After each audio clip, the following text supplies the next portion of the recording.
Bismillahirrahmanirrahim. Assalamualaikum warahmatullahi wabarakatuh. Alhamdulillahirrahmanirrahim. Segala puji bagi Allah yang telah memberikan kita nikmat Islam, nikmat iman, nikmat kesehatan. Dan tak lupa salawat serta salam kita sanjung agungkan kepada junjungan kita Nabi Muhammad SAW yang kita nantikan syafaatnya di yaumil qiyamah kelak. Teman-teman semua, izinkan saya di sini menyampaikan sedikit ceramah singkat yang dimana mungkin judulnya itu terdengar sangat sederhana teman-teman, tapi yakinlah hal ini seringkali kita lupakan, hal ini seringkali tidak kita lakukan di kehidupan kita sehari-hari teman-teman.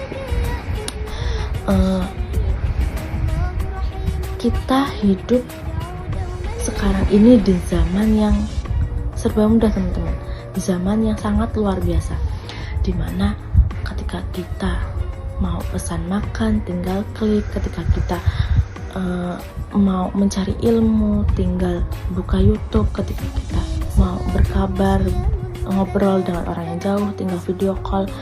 Nah, tapi anehnya kenapa kita masih sering ngerasa kurang bahagia, kurang cukup, kurang puas lah intinya. Nah, kenapa seperti itu?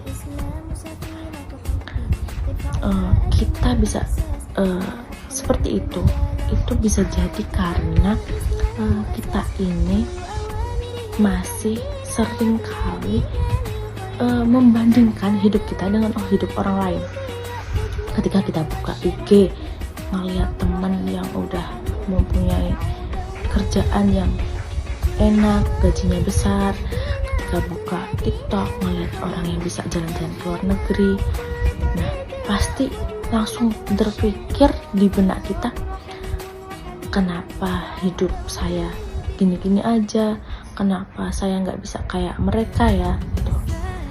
Nah, padahal teman-teman, Allah Subhanahu wa Ta'ala sudah dengan tegas berfirman dalam Al-Quran surah Ibrahim ayat 7 yang berbunyi, wa'id ta'addana rabbukum la in sakartum la azidanakum wa la in kafartum inna adabi lasadid, yang artinya ingatlah ketika Tuhanmu memaklumkanmu, sesungguhnya jika kamu bersyukur niscaya aku akan menambah nikmat kepadamu, tetapi jika kamu mengingkari nikmatku sesungguhnya azabku benar-benar sangat keras.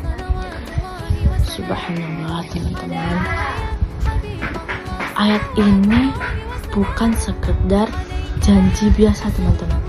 Ayat ini janji langsung dari Allah kalau kita ini memiliki rasa bersyukur, maka Allah akan menambah nikmat kepada kita. Bukan cuma dipertahankan teman-teman, tapi Allah akan menambah nikmat kepada kita.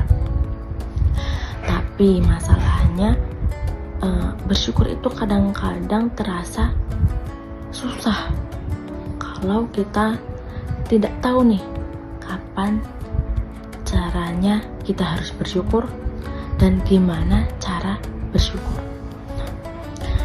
Nah, di sini saya akan memberikan 3 pengingat simple ini untuk teman-teman. Jadi teman-teman, yang pertama, syukur itu bukan cuma di mulut. Kita seringkali mengucap alhamdulillah, tetapi pada kenyataannya di dalam hati kita masih ngerasa kurang puas. Nah, syukur itu ada 3 tingkatan teman-teman. Yang pertama, yakni diakui di dalam hati kita, dan yang kedua, syukur itu diucapkan dengan lisan, dan yang terakhir diwujudkan dalam perbuatan kita. Nah, seperti kalau kita dikasih rezeki, kita berbagi kepada orang lain. Kalau kita diberi ilmu, kita mengajarkan kepada orang lain. Nah, itulah yang dinamakan syukur yang nyata, teman-teman. Nah, yang kedua itu jangan tunggu semuanya sempurna baru kita bersyukur.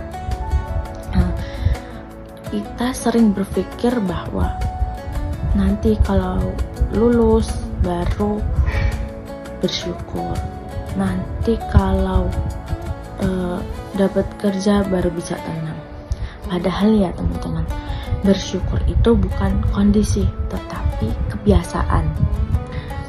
Jadi mulai dari hal-hal kecil, teman-teman, seperti masih bisa bangun pagi, masih bisa bernafas, masih bisa memiliki badan yang sehat, masih bisa merasakan atau melihat orang tua masih mendoakan kita, dan kita masih bisa kuliah gitu.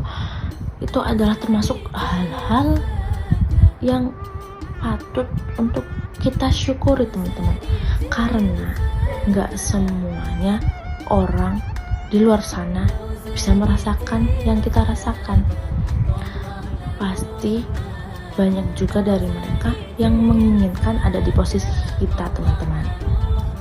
Seperti Rasulullah SAW mengajarkan kita, lihatlah orang yang berada di bawahmu, jangan lihat orang yang berada di atasmu.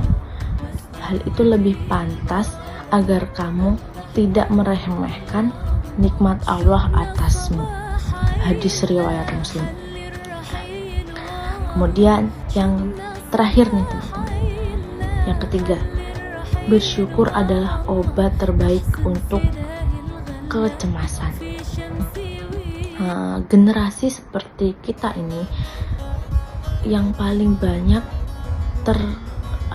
terpengaruh oleh konten. Jadi kita jadi ngerasa sering overthinking, mikirin apa yang gak harus kita pikirin.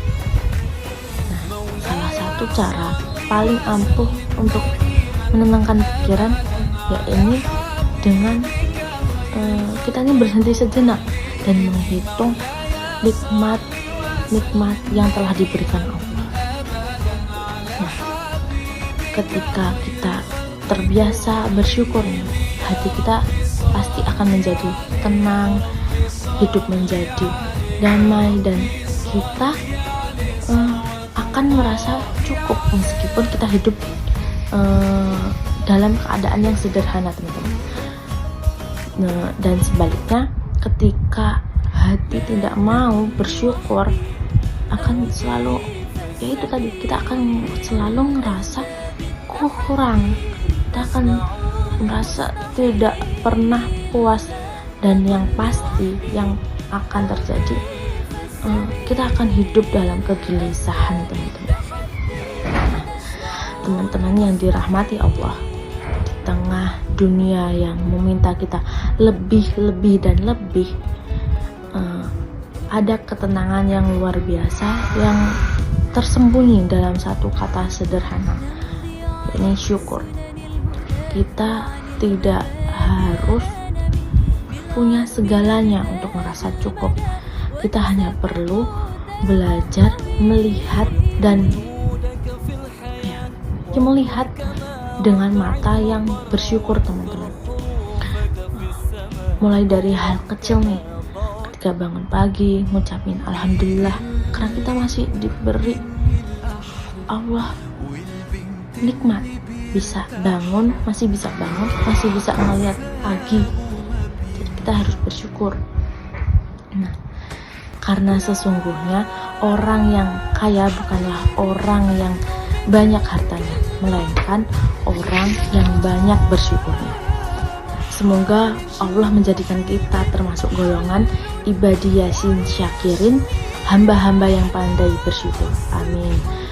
Nah, itulah tadi sedikit ceramah singkat dari saya. Kurang dan lebihnya saya mohon maaf, dan kepada Allah saya mohon ampun. Saya akhiri, wallahul muwaffiq ila aqwamit thoriq. Wassalamualaikum warahmatullahi wabarakatuh.